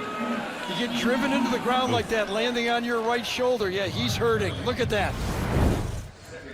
And he's staying in there, but if they had another option, he probably would be coming out. Well, the other option would be true freshman Leo Hannon, who has not taken a snap.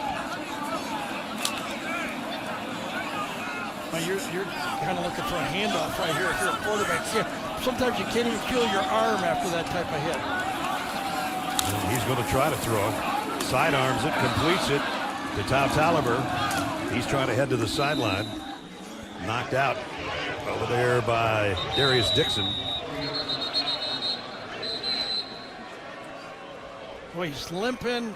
Left arm was hurting. Now his right arm's hurting. And we got a flag as well. And he says it's on Penn State.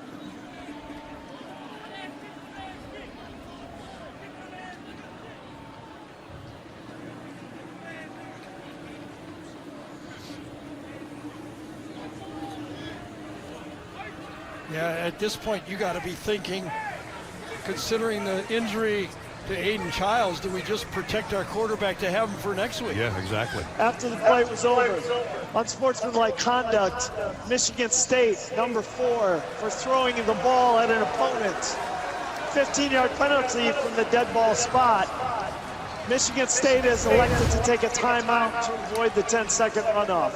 Oh, that's their second charge of the half. Yeah, he flipped it towards him. That is unsportsmanlike, though. He didn't throw it at him, let's put it that way. Now, that was more of a little flip. Little flip. Back in 30 seconds. Having insurance isn't the same as having State Farm. It's like needing the protection of this guard. Forgetting that guard. Where do we even get this guy? Kevin Barnes, the Franklin Elementary. Okay, stop! Stop! Guys, actually, it's a city ordinance. Kevin, come on, get ready. I need you to block 5-0. You think I have a shot to make the team? No. Respect the best, respect the best. So don't settle for just any insurance when there's State Farm. Like a good neighbor, State Farm is there. Second down and long. And a strike up, in and out of the hands, incomplete. Yeah, that was a good defense that time by Elliott Washington, number 9. Timed it up perfectly. Evan Boyd was the intended receiver, had his hands on it, and popped out of there by the defender right there. Nice play. He almost held on to it, but... This is an 18-point game, and they're going to go for it for 4th and 20 or 18?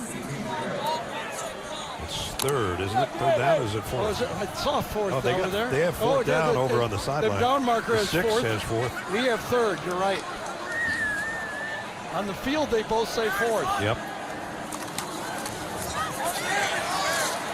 And another sack. And another bruise for the quarterback. I think it was 4th down. Now both teams are leaving the field as if it were. Yeah. I just thought, come on, 18 points down, your quarterback's getting hit like that, you're going to tee him up another time. Jonathan Smith, you were a quarterback, come on. And he took a pretty good lick again. 7 against Minnesota. How many sacks today? Well, what's 7 again? 5 for Penn State today. So the Nittany Lions, to get to 6-6, they've got Nebraska at home and then at Rutgers their last 2 games. Michigan State, a chance to win. They have to play at Iowa and then Maryland in Ford Field. Drunkemeyer takes a couple steps forward, takes a knee. And so Penn State,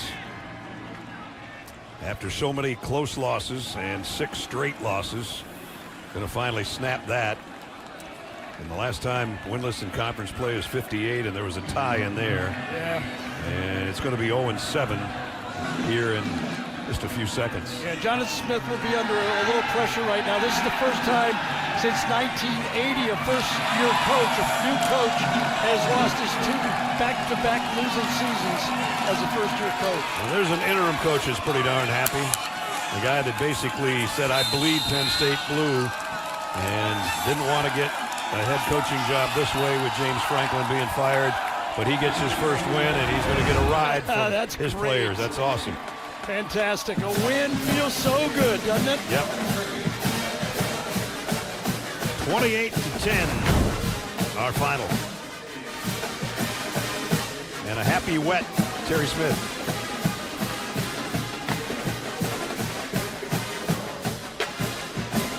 He's looking for Jonathan. The Smiths with a handshake at midfield.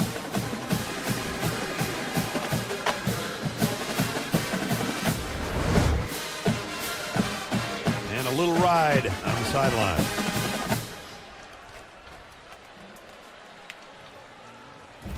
Probably feels better than that touchdown catch against Notre Dame. I don't know. Probably so, though. Let's check in with Jenny. Coach, first conference win for Penn State this year. Your first win as a head coach for your alma mater. How deeply do you feel this one? I'm just so happy for our guys. They're an emotional group. They worked so hard through all this turmoil, and they deserve victory prior to this. But they went out and took victory today. I'm super proud of them. I'm super happy for them. I'm super happy for the Penn State community for supporting us, and we're going home and try to get another victory. You have said that the main thing needs to be the main thing. How were you able to accomplish that today?